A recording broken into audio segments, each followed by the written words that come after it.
नमस्ते दोस्तों, एक बार पुनः हमारे वीडियो में आप लोगों का स्वागत है।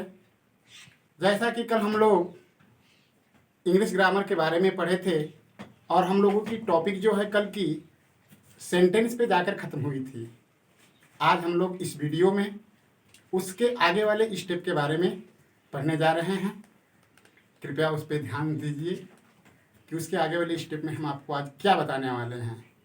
दोस्तों, अगर हमारी वीडियो अगर आपको अच्छी लगती हो तो मैं आपसे यही चाहूँगा कि मेरे वीडियो को लाइक करें, सब्सक्राइब करें और अपने अन्य दूसरे दोस्तों को भी शेयर करें ताकि इस वीडियो से आपके साथ साथ अन्य दूसरे लोगों को भी बेनिफिट हो सके।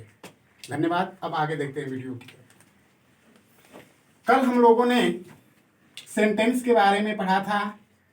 यहाँ पर आकर के हम लोगों की टॉपिक खत्म हुई थी। सेंटेंस यानी वाक्य।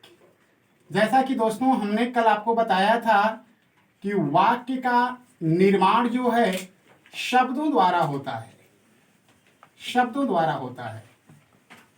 और एक वाक्य में अनेक शब्द होते हैं और हर शब्द के कार्य जो होते हैं वो अलग अलग होते हैं। इसलिए वाक्य में प्रयुक्त शब्दों को हम अलग अलग नामों से जानते हैं और उनके अलग अलग नाम जो हैं उनके कार्यों के अनुसार होते हैं। इसलिए आज की हमारी जो नेक्स्ट टॉपिक चलने वाली है उसका नाम है द पार्ट्स ऑफ स्पीच। सीजिए, the parts of speech, the parts of speech, जिसकी हिंदी होती है भाई शब्द के भेद, शब्द के भेद।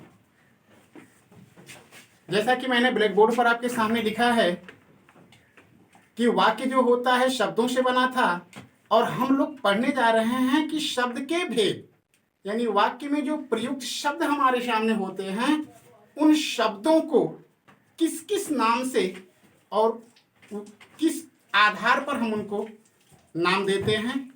इस आधार पर अगर हम देखते हैं तो हमारे जो शब्द होते हैं वाक्य में आए हुए उन सारे शब्दों को निम्न भागों में बांटा जा सकता है। पहला शब्द जो होता है वाक्य में आने वाला जो होता है शब्द, उसे नाउन का नाम दिया जा सकता है। दूसरा शब्द जो होता है उसे प्रोनाउन के नाम से जाना जा सकता है। तीसरा जो शब्द होता है उसे एडजेक्टिव कहा जा सकता है।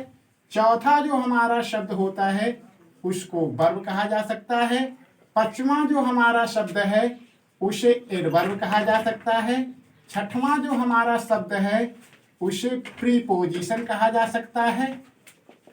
छठवां के बाद सतवां जो हमारा शब्द है उसे हम कंजंक्शन के नाम से जान सकते हैं।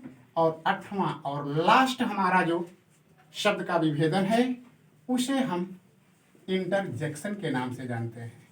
दोस्तों, वाक्य में जितने भी शब्द हमारे सामने आते हैं उस वाक्य में प्रयुक्त जो शब्द होते हैं उन शब्दों का नाम इन्हीं आठों में से कोई ना कोई होता है।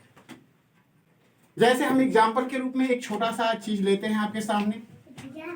जैसे अगर कह दूं Ram goes to school with me, अगर यह एग्जाम्पल आपके सामने मैं पेश किया तो इस एग्जाम्पल में, यानी यह एग्जाम्पल आपके सामने जो लिखा गया है वह एक सेंटेंस है।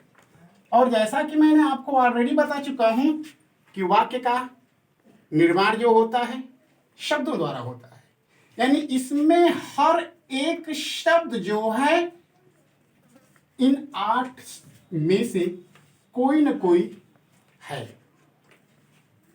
अगर इन 8 के बारे में अगर आपको बता दिया जाए तो आप स्वयं ये पता कर सकते हैं कि इसमें ये राम शब्द क्या है, गोज शब्द क्या है, टू क्या है, स्कूल क्या है, विथ क्या है और मी क्या है। लेकिन इसको जानने से पहले उदाहरण के रूप में मैंने आपको लिखा हूं कि किसी भी वाक्य में जो शब्द होते हैं वो शब्द इन्हीं 8 में से ही कोई ना कोई शब्द होता है। अगर इस एग्जाम्पल में हम राम की चर्चा करें तो यह वाक्य में आया हुआ जो राम शब्द है वह एक नाम है। यह जो हमारा गोज शब्द है वह वर्ब है, और यह जो टू शब्द है वह प्रीपोजिशन है। प्रीपोजिशन है। स्कूल जो हमारा शब्द है वह नाउन है। विथ जो शब्द है वह हमारा प्रीपोजिशन भी कह सकते हैं, इसको कंजक्शन भी कह सकते हैं, लेकिन यहाँ पे प्रीपोजिशन ही माना जाए। और यह जो मी है वह वाक्य में आया हुआ जो शब्द है वह प्रोनाउन है। तो हमने हमारी टॉपिक यहाँ से चालू हुई थी पार्ट्स ऑफ सेंटेंस, यानी यह एक जो हमारा वाक्य होता है दोस्तों, यह वाक्य लाइक दैट हमारी बॉडी के समान होता है। बॉडी के समान होता है, यानी इस हमारी जो बॉडी होती है, इस बॉडी का निर्माण जो होता है अंगों के द्वारा होता है। अंगों से हमारा शरीर बना है, और हमारे शरीर में जितने भी अंग होते हैं सबका फंक्शन, सबका कार्य जो होता है अलग अलग होता है। जैसे पैर चलने का काम करता है, हाथ पकड़ने का काम करता है, आंख देखने का काम करती है। लाइक दैट अदर जो भी हमारे शरीर में अंग हैं उनका कार्य अलग अलग होता है।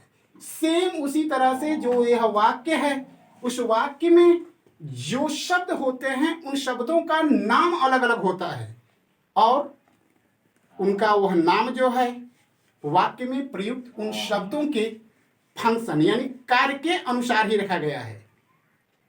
तो इसके बारे में पढ़ने से पहले हम एक बार पुनः आपको बताएं, एक बार पुनः इसको रिपीट कर देना चाहते हैं कि किसी भी वाक्य का निर्माण जो है शब्दों द्वारा हुआ था, और किसी भी वाक्य में आए हुए जो शब्द होते हैं उन शब्दों का नाम अलग अलग होता है। हमारी मेन टॉपिक थी शब्द के विभाजन। इसका आशय यह हुआ दोस्तों कि वाक्य में जितने भी शब्द होते हैं अगर हम उन शब्दों को विभाजित करें तो इसका अर्थ यही हुआ मुख्य रूप से निष्कर्ष दोस्तों कि कार्य के अनुसार शब्दों का विभाजन, शब्दों का विभाजन पार्ट्स ऑफ स्पीच कहलाता है। पार्ट्स ऑफ स्पीच कहलाता है, अर्थात वाक्य में जो शब्द होते हैं उन शब्दों को अगर हम उनके कार्य के अनुसार डिवाइड करते हैं तो वह पार्ट्स ऑफ स्पीच कहलाता है। उस आधार पर हमने आपको बताया कि शब्द मुख्य रूप से 8 ही प्रकार में होते हैं। उनके नाम क्या थे आपको बता दिया गया। अब पार्ट्स ऑफ स्पीच का जो पहला शब्द है जिसे हम लिखे थे नाउन यानी संज्ञा, यह जो हमारी संज्ञा है अब इसके बारे में हम लोग पढ़ेंगे, लेकिन आज के लिए बस इतना ही।